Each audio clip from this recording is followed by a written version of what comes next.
Hello friends, welcome to our case English learning. Today we will see how to write minutes of the meeting and the basics of the minutes of meeting. How to write a minutes of meeting. So minutes of meeting is nothing but to discuss any problem and try to find some solutions. So the people who are sitting in a place, in an official place or any kind of official place, maybe an institution, maybe office, a corporate, or whatever it is, when the people are sitting together and they're discussing some problems, எல்லாரும் இடத்துல உட்காந்துட்டு ஒரு ப்ராப்ளத்தை வந்துட்டு discuss பண்ணிவிட்டு அதோட solutions வந்து பேசுகிறது தான் வந்துட்டு we call it அதை வந்து நம்ம ஒரு மீட்டிங் சொல்லுவோம். அந்த மீட்டிங் நடக்கிறத வந்து நம்ம எழுதுறது தான் வந்துட்டு மினிட்ஸ் ஆஃப் த மீட்டிங். என்னென்னா ஒரு சம்மரி ஆஃப் த மீட்டிங் தான் வந்துட்டு மினிட்ஸ் ஆஃப் த மீட்டிங். அதில் என்னென்ன இதெல்லாம் இன்க்ளூட் பண்ணணுங்கிறது தான் வந்துட்டு இன்றைக்கி நம்ம பார்க்க போகிறோம். இப்போது ஒரு எக்ஸாம்பிள் எடுத்துருக்குறோம். ஒரு கார்ப்பரேட் செட்டிங், அதாவது ஒரு மேபி நீங்கள் நினச்சிக்கோங்க, ஒரு கம்பெனியோடைய சேல்ஸ் ரிப்போர்ட்டை பற்றி நம்ம வந்து ஒரு மீட்டிங் போயிருக்கு. அந்த மீட்டிங்கோடைய மினிட்ஸ் வந்து எப்படி எழுதுவோம் அதை தான் நம்ம பார்க்க போகிறோம்.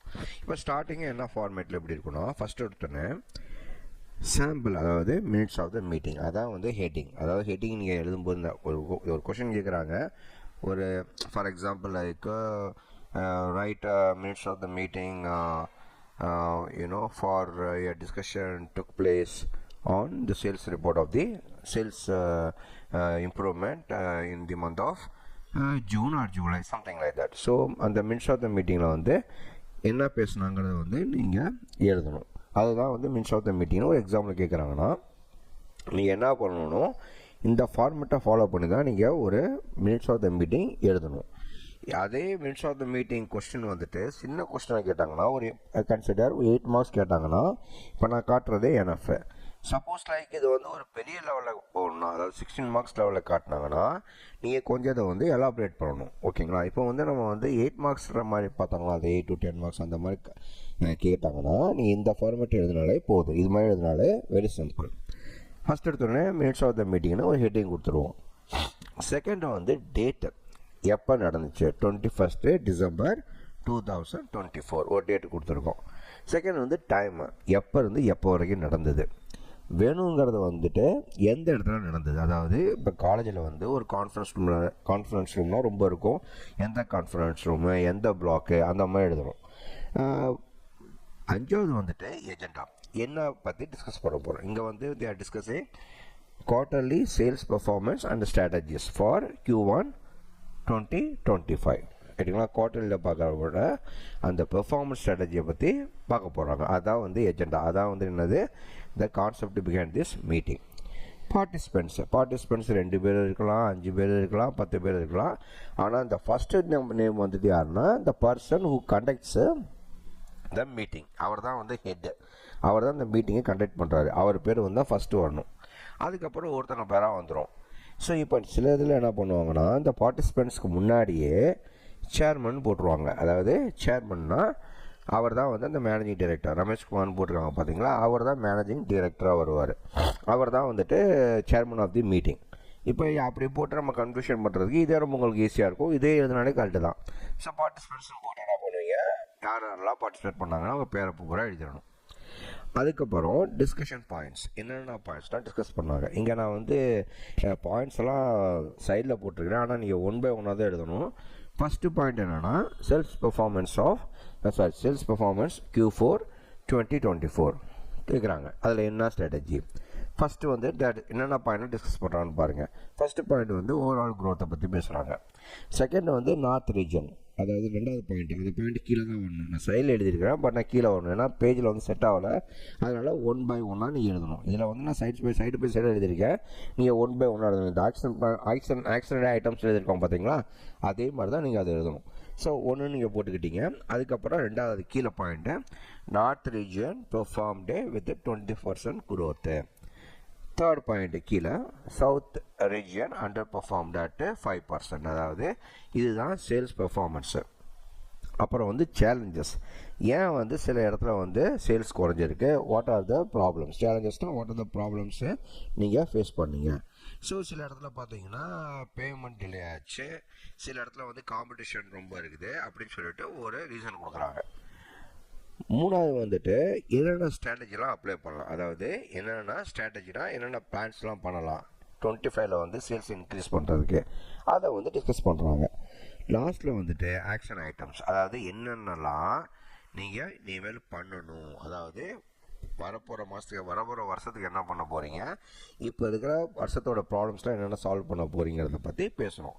இதுதான் வந்து ஒரு டிஸ்கஷன் பாயிண்ட்ஸ். இந்த டிஸ்கஷன் பாயிண்ட்ஸ் வந்து டிஃபர் ஆகலாம், அதாவது மீட்டிங் டு மீட்டிங் டிஃபர் ஆகலாம். இதில் வந்து சேல்ஸ் மீட்டிங்னால இந்த ஃபஸ்ட்டில் வந்து சேல்ஸ் பெர்ஃபார்மன்ஸ் பற்றி பேசுகிறாங்க, அப்புறம் வந்து ப்ராடக்ட்ஸ் பற்றி பேசுகிறாங்க, அப்புறம் வந்து பிளான்ஸை பற்றி பேசுகிறாங்க, அதுக்கப்புறம் வந்துட்டு ஸ்ட்ராட்டஜி பற்றி பேசுகிறாங்க, லாஸ்ட் வந்து பிளான்ஸை பற்றி பேசுகிறாங்க, அதாவது டார்கெட்ஸ், லாஸ்ட் வந்து டார்கெட்ஸ். இப்படி வச்சுக்கலாம் நீங்கள். ஃபஸ்ட்டு வந்து சேல்ஸை பற்றி பேசுகிறாங்க, ரெண்டாவது வந்து சேலஞ்சஸ் பற்றி பேசுகிறாங்க, ப்ராப்ளம்ஸ் பற்றி பேசுகிறாங்க, மூணாவது வந்து அந்த ப்ராப்ளத்தை சால்வ் பண்ணுற சொல்யூஷன் பற்றி பேசுகிறாங்க, நாலாவது வந்துட்டு பிளான்ஸை பற்றி பேசுகிறாங்க. இது எல்லாத்தையும் நம்ம என்ன பண்ணணும்னா, நீங்கள் எஸ்எம்ஏ எழுதக்கூடாது, ஒரு லைன் தான், எல்லாமே வந்து ஒரு லைன் தான் எழுதணும். இந்த மாதிரி வேர்பு கூட தேவை கிடையாது. Just like that you have to mention kind of a phrase sort of thing. அப்படி தான் நீங்கள் எழுதணும். ஒரு ஃப்ரேஸ்னால் எப்படி, ஒரு சாதாரண பாருங்கள், overall growth of 50% compared to QR, ஒரு சின்ன ஸ்டேட்மெண்ட் மாதிரி வரும். அது ஒரு ஸ்டேட்மெண்ட் மாதிரி வரும். ஆனால் அதில் வந்து சப்ஜெக்ட் வேர்ப்லாம் தேவை கிடையாது. Just you can right it. இப்போ நீங்கள் சென்டென்ஸ் மாதிரி எழுதினா கூட ஒரு சென்டென்ஸில் எழுதினா போதும். You don't need to write more. அதாவது டிஸ்கஷன் நீங்கள் போனீங்கன்னா ஒரு 3 பாயிண்ட் 4 பாயிண்ட் எழுதினா போதும், அவ்வளோதான்.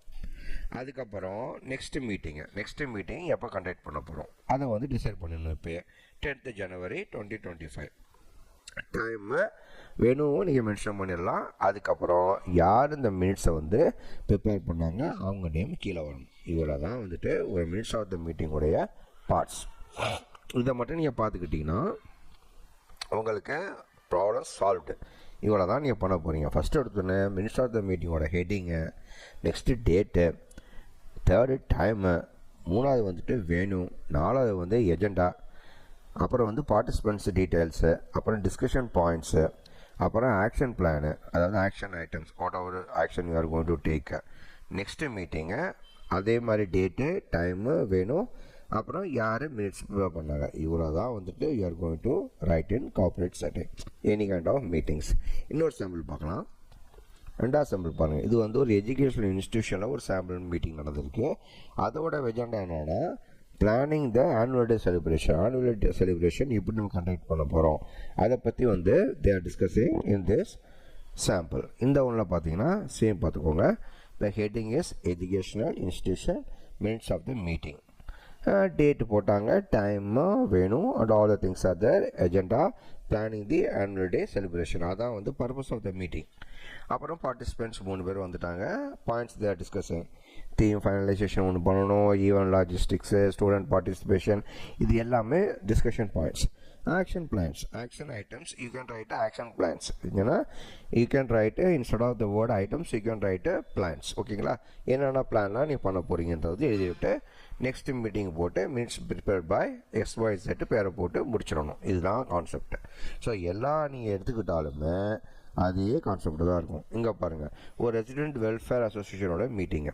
இந்த மீட்டிங் என்ன டிஸ்கஸ் பண்ணுறாங்கன்னா addressing water supply issues and festival preparations. அதாவது ஒரு அப்பார்ட்மெண்ட்டில் வந்துட்டு அவங்களுக்கு வந்து வாட்டர் சப்ளை ப்ராப்ளமும் ஒரு ஃபெஸ்டிவல் ப்ரிப்ரேஷன் பண்ணுறதுக்கான அரேஞ்ச்மெண்ட்ஸ்லாம் தேவைப்படுது அவங்களுக்கு. ஸோ அதை பற்றி அவங்க வந்து அந்த president of that particular association வந்து டிஸ்கஸ் பண்ணுறாங்க. அதுதான் வந்துட்டு இந்த சாம்பிளோடைய எக்ஸாம்பிள். அதாவது ஃபஸ்ட்டு ஒன்று நீங்கள் வந்து கம்பெனி பார்த்தீங்க, செகண்ட் வந்து இன்ஸ்டியூஷன்ஸ். இது வந்துட்டு ஒரு இண்டிபெண்ட் ஒரு சொசைட்டி, அதாவது ஒரு மக்கள் ஒரு இடத்துல இருக்குது. அதாவது it's called resident welfare association, RWA அப்படின்பாங்க. பெரிய பெரிய சிட்டிஸ் அதில் பார்ப்பீங்க நீங்கள். ஸோ அதை பற்றி பேசுகிறதுக்கு வந்திருக்கோம். அதாவது ஒரு அப்பார்ட்மெண்ட்டில் வந்து ஒரு 500 பேர் இருக்காங்கன்னா, ஒரு 400 பேர் ஒரு அப்பார்ட்மெண்ட்டில் இருக்காங்கன்னா, அந்த 400 குடும்பம் வந்து ஒரு அசோசியேஷன் ஃபார்ம் பண்ணி அதுக்கு ஒரு சேர்மனை போட்டிருப்பாங்க. அவர் தான் வந்து எல்லா ப்ராப்ளம்ஸும் வந்துட்டு சால்வ் பண்ணுவாங்க. அவர் தான் வந்து இந்த ஃபண்டு கலெக்ட் பண்ணுறது, அப்பார்ட்மெண்ட்டில் சில ப்ராப்ளம் சால்வ் பண்ணுறது எல்லாம் பண்ணுவாங்க. ஸோ இங்கே பார்த்தீங்கன்னா வரிசையாக அந்த இதில் வந்துட்டு ஒரு ப்ராப்ளத்தை அட்ரஸ் பண்ணுறதுக்காக வேண்டி எல்லா ரெசிடென்ட்ஸும் வந்து உட்காந்து டிஸ்கஸ் பண்ணுறாங்க. Addressing water supply issues and festival preparations. So அதே மாதிரி பாருங்கள், டேட்டு, டைமு, வேணும், எஜெண்டாங்கிறது தான் பர்பஸ் ஆஃப் த மீட்டிங். பார்ட்டிசிபெண்ட்ஸு நான் 3 பேர் போட்டுருவாங்க. ராஜேஷ் நாயர், சுனிதா மிஸ்ரா, மோகன் ஐயர், 3 பேர் போட்டுருக்காங்க. அப்புறம் இந்த what are the points the discussing. First, water supply issues. Another water supply issues. Other another complaints of regular supply during peak hours. Decided to approach municipal authorities for solution. அதாவது water supply ப்ராப்ளத்தை எப்படி solve பண்ணாங்க discuss பண்ணுறாங்க. Second வந்துட்டு சங்கராந்தி, அதாவது பொங்கலில் வந்து எப்படி கொண்டாடணுங்கிறது மாதிரி பிளான் பண்ணுறாங்க. என்ன பட்ஜெட்டு அதை பற்றி டிஸ்கஸ் பண்ணுறாங்க. இப்போ action plan. Second to lodge formal complaint with water board, அதாவது சொல்யூஷன். அதாவது ஆக்ஷன் பிளான்ஸுங்கிறது தான் action items or action plans ரெண்டு தான் வேர்டு. ஒன்று ஆக்ஷன் ஐட்டம்ஸ் போட்டுக்கோங்க, இல்லைனா ஆக்ஷன் பிளான்ஸ்னு போடுங்க.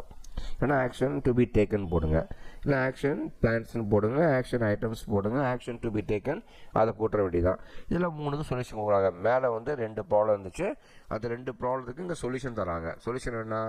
அஃபிஷியல் லெட்டர் ஒன்று வாட்டர் போர்டுக்கு அனுப்பணும். செகண்ட் வந்துட்டு கல்ச்சுரல் கமிட்டி வந்து ஒரு ப்ரோக்ராம் வந்து ஃபைனலைஸ் பண்ணணும்.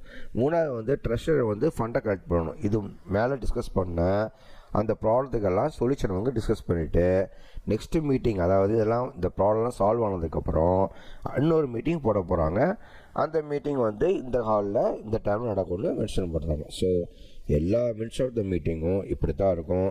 ஸோ இதை வந்து நீங்கள் ஃபாலோ பண்ணிட்டீங்கன்னா you can easily score good marks in that question. Thank you so much for watching this video. Kindly go through it once again, share and subscribe.